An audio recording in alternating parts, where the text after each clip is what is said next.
Apa itu tanda salib? Gini apa maksudnya? Itu sudah jelas itu. Sudah jelas itu.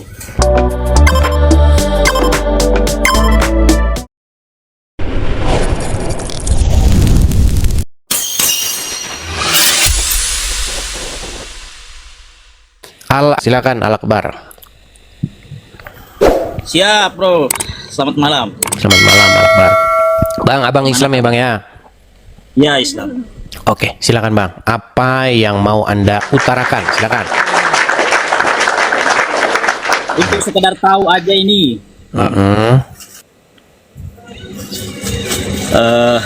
Ya maklum lah. Kan yang lebih tahu kan pasti orang umat Kristen itu sendiri kan. Belum tentu bang, salah bang. Yang lebih tahu adalah orang yang belajar, begitu. Siapa yang mengerti Islam? Ya orang yang belajar tentang Islam. Siapa yang ngerti Kristen? Ya orang yang belajar tentang Kristen. Itu yang betul bang. Belum tentu orang Islam ngerti Islam. Belum tentu orang Kristen ngerti Kristen. Yang mengerti adalah orang yang belajar, seperti itu. Silakan. Ini tentang salib ini. Silakan. Itu salib itu di Kristen itu diimani bang ya? Tanda salib itu. Salib atau tanda salib? Tanda salib. Tanda salib. Bang, sisirannya berhenti dulu bang. Ini gini, terus gini. Ada apa sih? Coba yang tenang dulu bang, tenang, duduk yang bagus gitu loh. Diskusinya biar. Nah, kalau nggak pakein topi sekalian gitu, biar nggak disisir terus, gini terus. Kacau dia habis pakai. Pertanyaan Anda itu apa? Pertanyaan Anda salib atau tanda salib? Coba berbahasa Indonesia yang baik dan benar dulu. Apa pertanyaan Anda? Silakan. Ya, sudah benar tadi. Itu tanda salib itu diimani ya? Tanda salib itu diimani. Maksudnya bagaimana? Tanda salib itu diimani. Ya yang tahu di situ, abangnya yang tahu. Saya cuma nanya. Saya berusaha untuk mengerti dulu pertanyaan Anda. Maksud Anda tanda salib diimani itu maksudnya bagaimana? Apa yang Anda maksud tanda salib? Ya tanda salib. Apa itu tanda salib?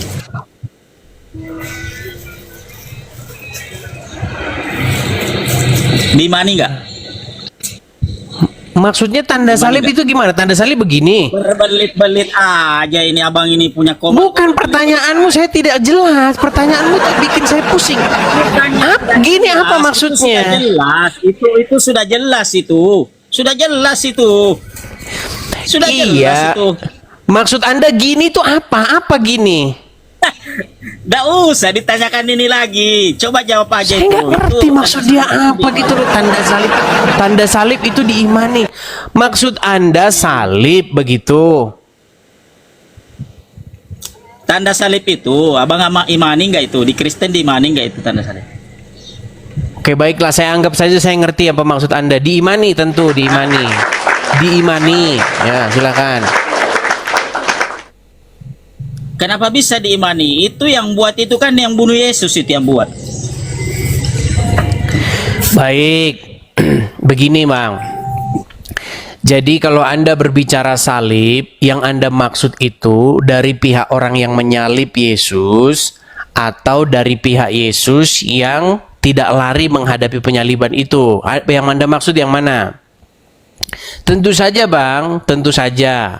Salib itu aslinya, orisinilnya itu adalah sebuah hukum.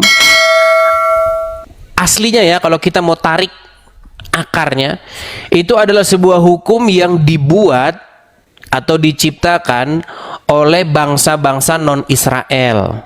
Asal usulnya itu salib itu, kalau kita baca dari sumber-sumber, itu dari Fenisia. Kemudian diadopsi lagi oleh orang Mesir, kemudian diadopsi lagi oleh orang Romawi. Hukuman itu digunakan untuk menghukum para pemberontak. Misalnya orang yang melakukan makar, kejahatan-kejahatan tertentu, seperti itu.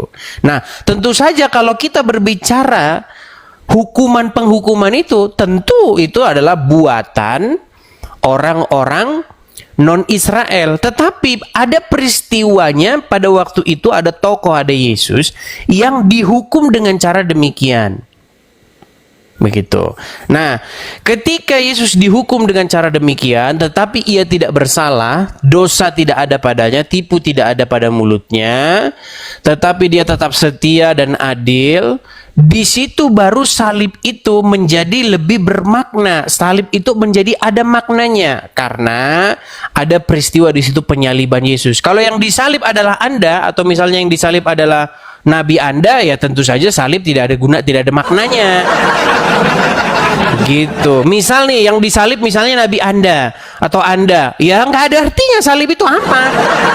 Nah, karena itu digunakan untuk menyalib sang Mesias, orang benar, ya, tetapi tetap Yesus tetap setia dan tidak berbuat dosa. Nah, makanya salib itu ada maknanya sekarang.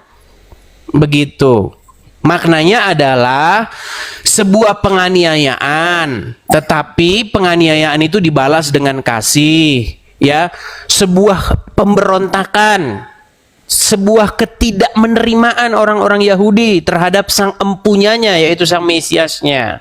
Dikatakan dalam Injil, ia datang kepada milik kepunyaannya, tetapi milik kepunyaannya itu menolaknya. Seperti itu.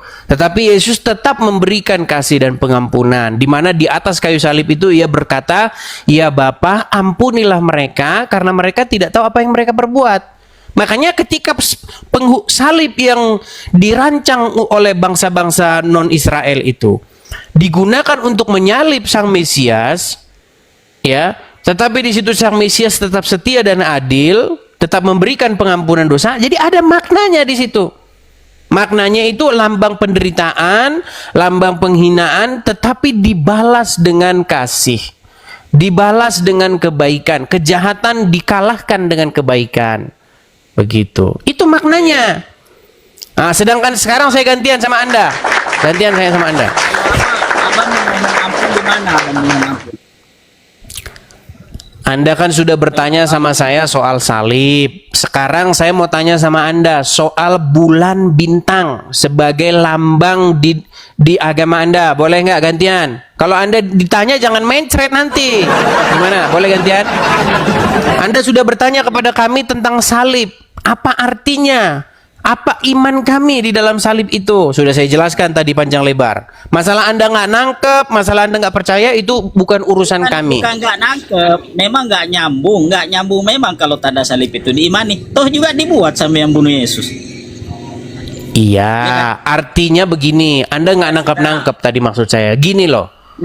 Kalau kita bicara tentang salib saja, salib itu tidak digunakan untuk menyalib Yesus, salib itu tidak terjadi pada Yesus, ya, maka memang betul kata Anda, salib itu memang buatan, ya, para penghukum, buatan orang-orang jahat yang digunakan untuk menyiksa orang, menyiksa pelaku-pelaku kriminal, pelaku-pelaku pemberontakan atau makar, ya, kejahatan tertentu.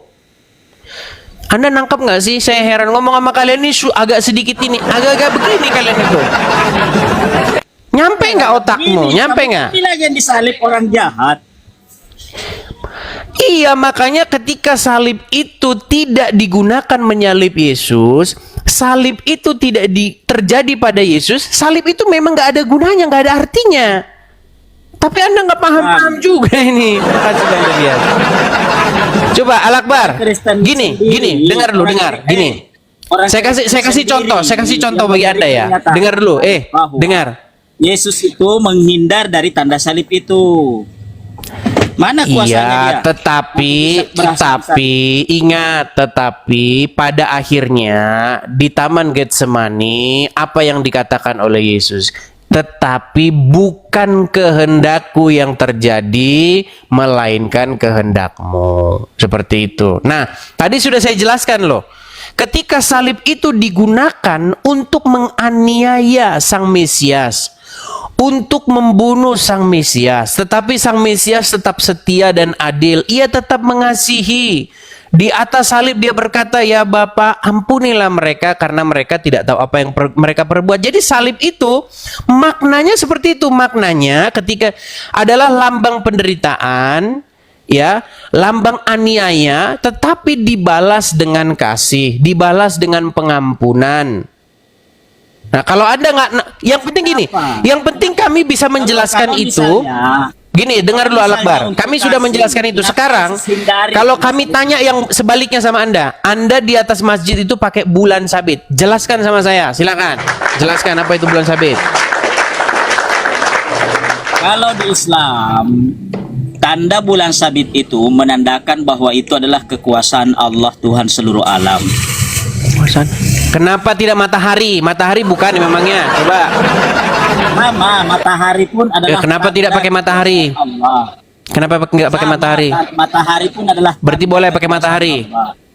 Berarti boleh pakai matahari. Boleh saja. Boleh saja. Iya. Kau makanan di sana. Kau makan cip.